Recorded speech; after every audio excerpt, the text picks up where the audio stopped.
Bonjour, bienvenue donc au lecteur de 8 pieds 6 pour cette nouvelle vidéo.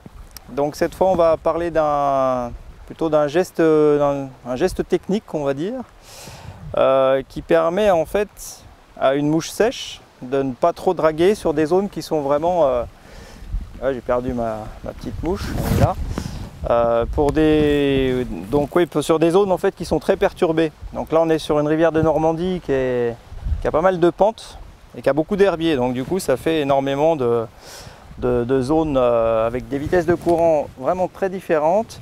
C'est très compliqué de ne pas draguer sur ces rivières là, donc c'est une petite astuce. C'est vraiment pas grand chose, hein. On ne change pas grand chose à son matériel habituel, c'est simplement la façon de poser la mouche qui va faire que ça ressemble un peu à un posé qu'on utilise pour pêcher à la nymphe à vue, avec le bas de ligne qui va se poser pas mal en paquet et qui rentre bien dans le vent aussi. C'est aussi une astuce pour lutter contre le vent et qui va permettre de faire des grandes dérives sans trop draguer. Voilà, alors ça peut être inspiré, on peut dire que c'est un peu inspiré de l'école italienne aussi, de la TLT là, qui utilise un peu ce genre de posé aussi pour pêcher en torrent.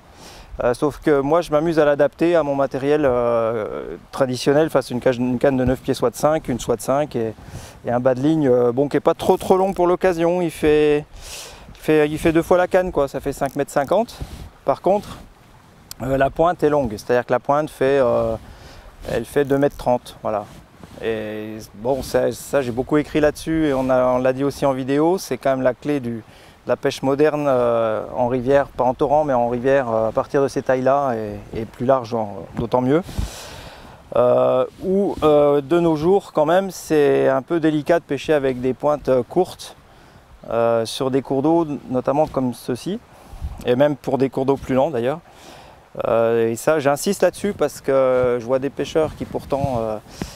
c'est des bons pêcheurs, mais souvent ils sont handicapés par la taille de la pointe, quoi, qui est tout le temps un peu courte. Et en nymphe c'est encore pire, puisque bon, pour bien pêcher en nymphe à vue, c'est quand même une longueur de 9 pieds, c'est parfait, quoi. Alors ça a du mal à rentrer, donc c'est pour ça que j'insiste.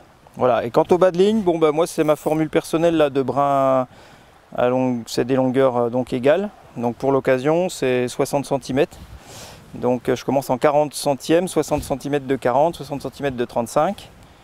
De 30, de 25, de 18 et après je mets la pointe directement au 18. Ça c'est un truc que j'aime bien faire, ce qui n'est pas très normal. Normalement il devrait y avoir des brins intermédiaires, mais je les ai supprimés. Alors concernant la canne, évidemment j'ai pris donc la canne qu'on propose avec pêche sportive, qu'on proposait avec pêche sportive et maintenant avec 8 pieds 6, qui est donc un blanc CTS, donc Action MX. Donc la MX c'est une canne qui est très progressive. La X est beaucoup plus de pointe, alors moi personnellement j'aime pas trop. Et donc là ça fait vraiment une canne qui travaille bien quand même sur une bonne partie de sa longueur et qui permet de faire voilà, de pêcher très bien, très court. Souvent en sèche on pêche quand même pas très loin, donc voilà, ça tient bien les poissons, ça contre bien un rush de beaux poissons au démarrage. C'est un peu moins dangereux qu'avec une canne de pointe qui parfois laisse pas le temps de réagir.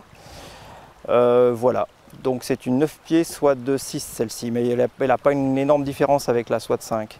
Et d'ailleurs c'est une soit 5 dessus. Alors sur cette vue là on voit bien les vitesses de courant très complexes de cette rivière, qui est en l'occurrence la Touques, avec une zone d'amorti au premier plan. Et après donc on voit sous l'arbre là-bas qu'il y a déjà plusieurs vitesses différentes.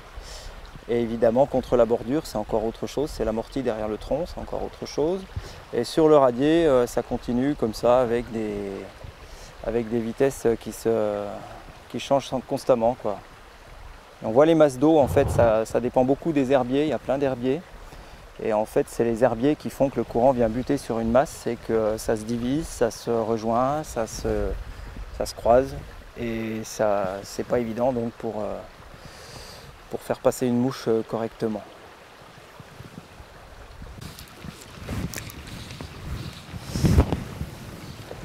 Alors là j'ai mis une grosse mouche sèche sur un hameçon de 12, presque 10. Donc le but de la manœuvre...